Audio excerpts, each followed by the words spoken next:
I'll start. My name is Gabby, and I am an organizer with the Machinists Union, and I typically organize all fields between industrial, nonprofit, all of this. I think it's going to be cool to have a conversation with you to learn more about the nonprofit. I've been here since 2015. I come out of Boeing. I come. I started at Boeing when I was 18 years old, working on the shop floor all the way up, and then got into an apprenticeship program because the unionizer from my shop was asking me to go out and be like, "Hey, do you want to learn about organizing?" And I was like, "Well, sure, but I don't know how to talk about the union." And they're like, "That's okay because we can train you." And that mentorship really meant a lot to me because going door to door, you're learning a whole new field of things. You're talking to strangers at their door about the problems that they have, and I had no idea. But it really put it into context for me, like having a union contract provided me all of these things, and look at what these workers are going through. It's like, okay, a union contract could really benefit them. So this is why I'm in the field that I'm in, because I get to see, the progression between the workers and offering them tools to change their life. And so that's kind of a little bit of my story. Oh, that's amazing. Um, my name is Jennifer Marin Esquivel, and I am an organizer with District 947 in Long Beach, California. We have been working a lot with nonprofits, and I came in contact with the union actually being part of the unionification process at the nonprofit that I worked at. So That is that was, great. I know, right? That was the president Yes. helped organized. I was the volunteer and event coordinator, and I also did legal work around immigration issues.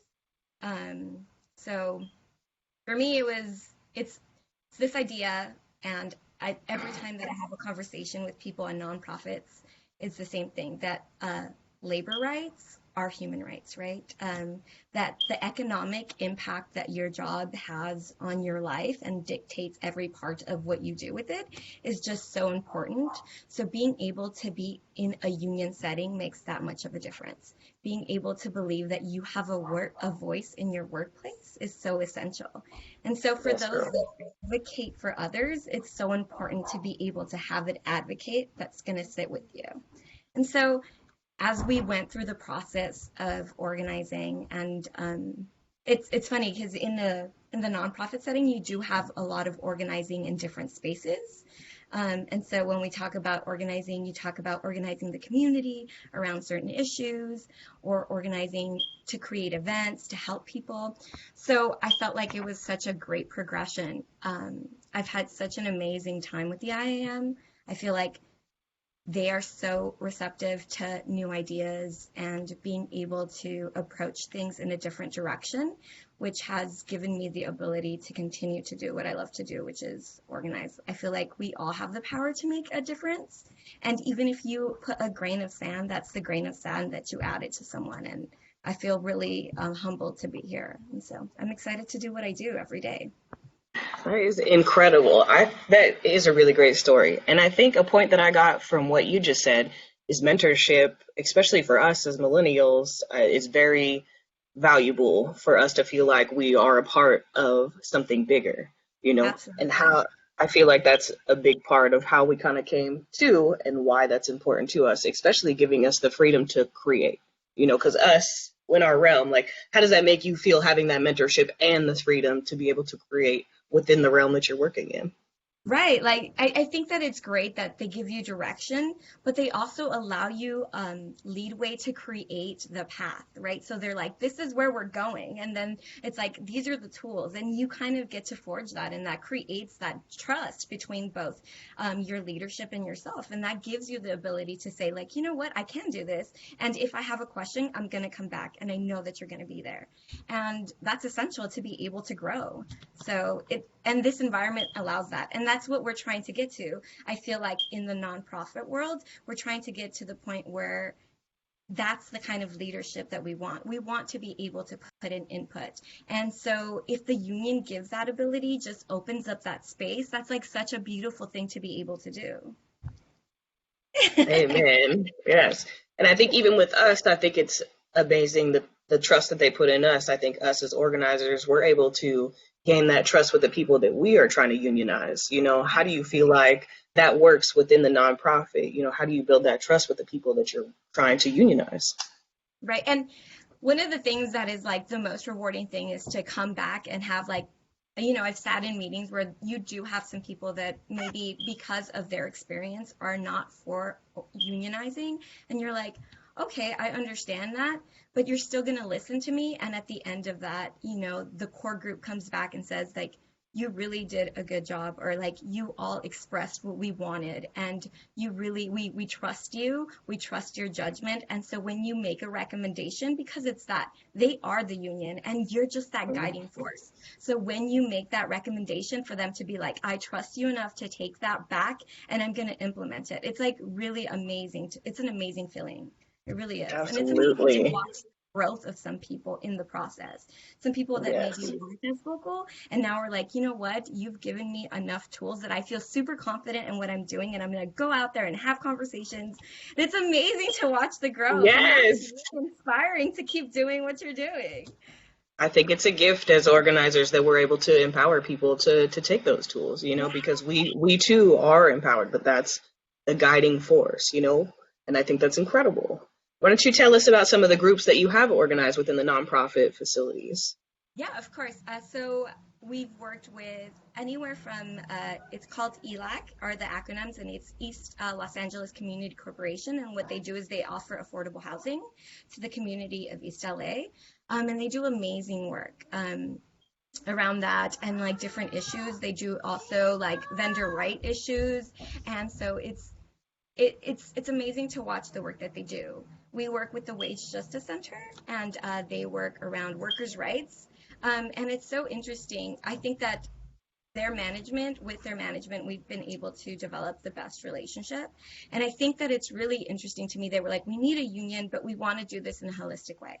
And I said, you know what? That's amazing that this is the way that we're going to approach this. So from the beginning, they gave us a voluntary recognition. And even though we're in bargaining, it's amazing to know that both sides, yes, are advocating for their points, but we're willing to meet halfway, which is what bargaining should be. And the process just has been really amazing with them. They're super grateful for like the work, the involvement that they've had. And currently, we're working with Kind and Kids in Need of Defense in LA. They're a larger organization that have different locations in different places. Um, and they work around immigrant children's issues.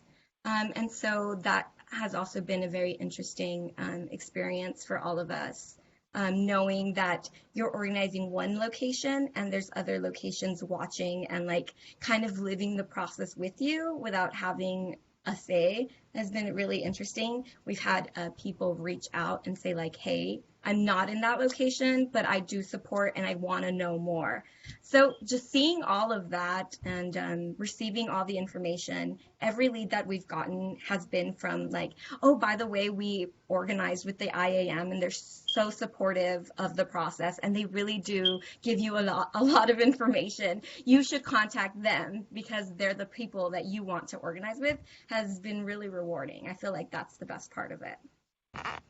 Beautiful. That is a great pathway for people to lead upon. It's like the domino effect. When something succeeds and you're catering to them and their needs and they're being heard, it opens them up for other people to be like, hold on, what about me? How do I get into Right. that? Yeah. Yes. We've been a part of like this nonprofit sort of support group, and I was invited in, and it's nonprofit workers that are thinking about unionizing but don't know what the first steps are, or and so just sitting in that space, and I feel like humbled to be in that space because I'm just here to answer questions and kind of give you guys more information, whether it's the IAM that you choose to unionize with. I think that, and we talked about this within the group, I think that as the unifying unionizing process happens with the rest of the nonprofits, that creates density in that environment, which then helps us all. So for me to be able to sit there and just answer questions and then for people to reach out, it's a wonderful feeling.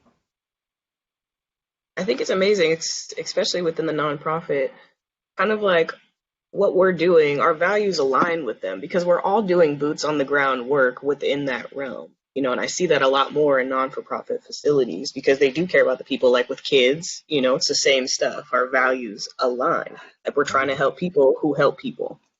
Yeah, no, absolutely. And to know that one of our pillars is like service to the community. And this is exactly Yes. what their models are. So it aligns Amen. so well and it meshes Right. so well. So like, yes, this is service to the community and this is what we're offering to you who offer that services. So it just becomes like this over, you Yes. know, It's like we're meant to be together. Like this is what we're supposed to do. together. Yeah, absolutely. Yes.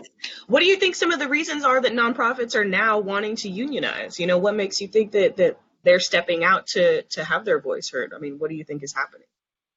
I think it's a little bit of everything. So I think that some of the nonprofit experience growth so quickly that they're still trying to figure it out. And I think that because of that, nonprofit workers really do care about how nonprofits are run because they understand the value that they bring to the community. So they want to stabilize that.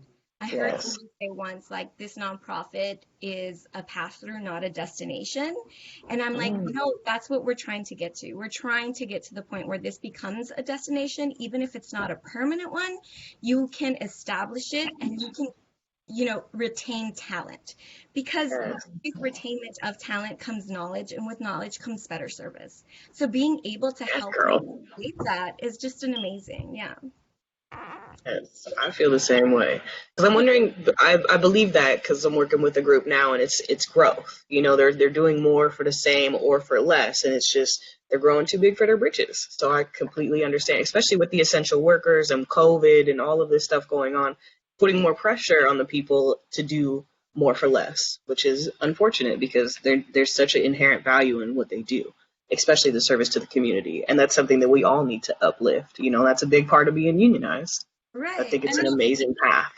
yeah, and knowing that they do this, that most of the nonprofit workers come in because of the experiences that they have then learned from, and saying, like, this is really, I'm not here for the money. I'm here because I really do feel in my soul that this is what I want to be doing, and that this is my path, and that I want to help my community.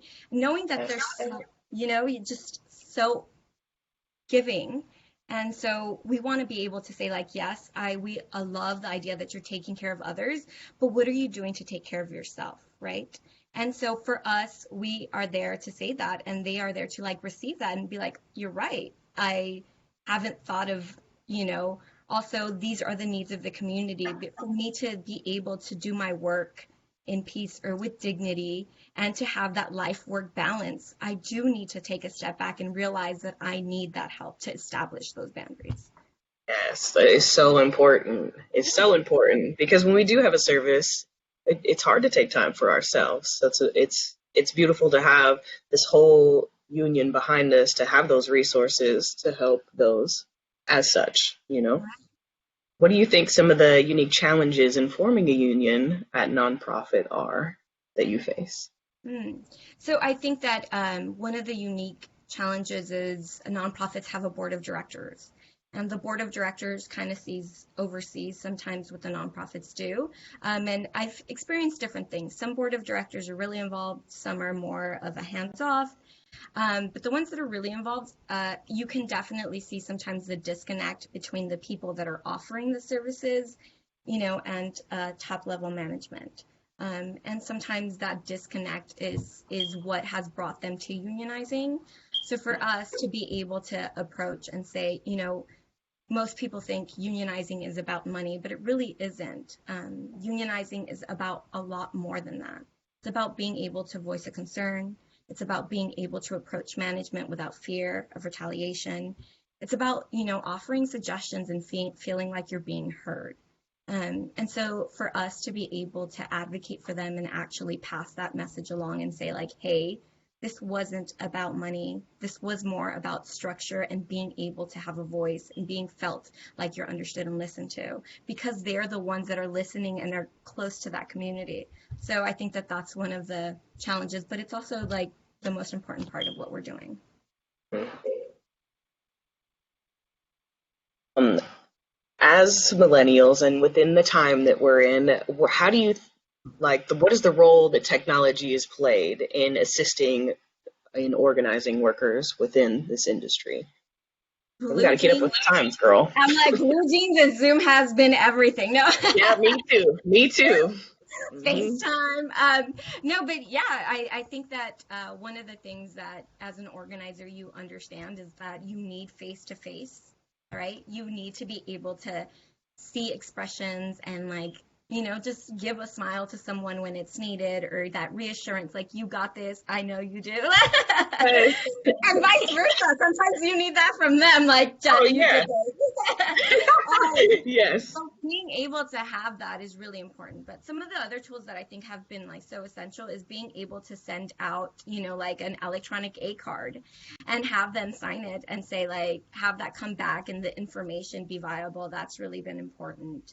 Um, Being able to, leave a document out on a Google Doc and say like everyone edit it and please add notes and see that progression happen. That's been amazing. So we've used it to, create proposals, to have meetings, of course, organizing meetings, to do first contracts, to, be able to connect with management. So I think that we've tried and both the district and IAM has been so supportive. Where I'm currently creating something that I'm going to send out, which is going to measure kind of what we think our support is in a newly organized location. So just all of those tools have really come into play, and being able to like have a signal thread and sending text messages and have people added. And they send messages and I'm like, okay, if I am busy, I can catch up later and reply, to every individual message or just reply to the group. But being able to do that and have those tools available has been essential. I don't think I would be able to do what I do without it. The same. Zoom is definitely the move right now. Yes. And I've been using WhatsApp too, because you can do individual, like what they say, the FaceTime, having that human reciprocation to be able to talk to each other, even like this, like I can see your facial expressions, like I know you're being sincere. Having these first meetings, it breaks down that barrier. Like if we can't meet you face to face because of the times we're in, this is what we have, and Right. taking the time to do that, especially because we can cater to that time too. And that's Yeah. something that us as organizers, we have to understand the changing of times and how do we bridge that gap that we're missing, and how do we keep that up? Because we value personal relationships so much to bring us to another point, to benchmark. Yeah, and essentially at this point, I feel like I'm bringing you into my home, so you also get to see that I'm like True. it's a normal person. If you Open book. didn't, Yep.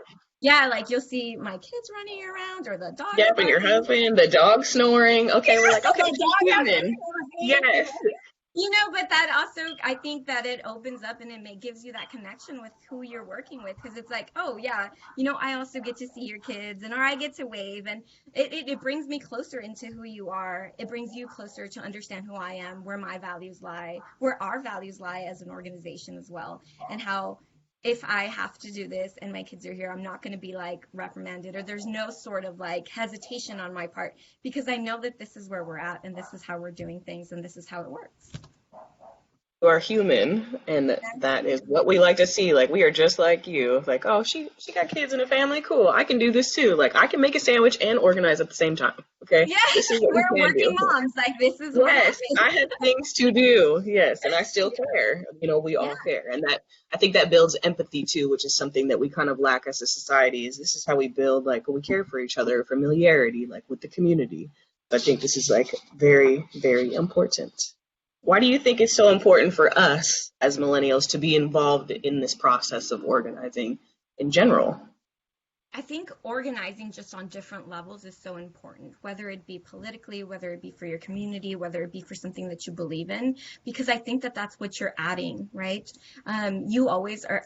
I always approach like with I should come and add something. I should make this better than when I arrived. And so being able to add that just little grain of sand, like I said, makes a big difference. So whether it's organizing, and we've had this conversation with a lot of leads, I'm like, organizing doesn't mean that you have to be like in the forefront. You can work in the back and like do whatever it is that you feel comfortable doing. If Yeah. you feel comfortable stepping outside of that comfort zone, let's do it. But if not, like, you making those calls to your friends, you know, having those sometimes tough conversations with family members because you're advocating for something, that's an organizing effort, right? And being Hmm. able to do that to give people perspective, I think that that's one of the things that is like so important to me. Like you have a perspective and I do, and maybe if we have that conversation, I will know and understand your perspective better, and you will know and understand mine. And even if Amen. I, yeah, even if you don't change your mind, but at least now you've left with understanding a different perspective, and that adds value. So just being able Yes. to add value. Having that open conversation. And I think even seeing us in a position where we're helping people inspires others to be involved as well, because we promote diversity and women and, everything, all of the rights that we fight for, we have to see it to believe it sometimes. So I think it's amazing to be like, oh, well, you're only 30 years old and you're doing this. You're like, yeah, Yeah, absolutely. Because I care. Like, you can do it too. It doesn't matter what age, doesn't matter where you're at. And as an organizer, we meet you where you're at. Like, what are your needs? And that's something that we like to figure out. And what can you do? If you're comfortable talking to one person, great. If you're not comfortable being on the front line, that's great too. If you want to pick it outside your company, great. We are ready for all of it. you exactly. know I am here for you. Yeah. yes, like I could be there for you with whatever you're comfortable with. Absolutely. Absolutely. And like yesterday, I received a text from some of the group, and they were like, you know, working with the IAM and working with you all really makes me feel like I want to work in labor. And I'm like, that makes me so excited, you know, knowing that, Yes. yes, you should.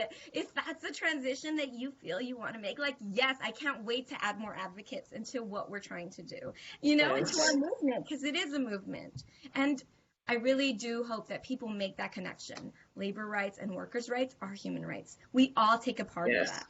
So, Yes, we do, girl. Thank you.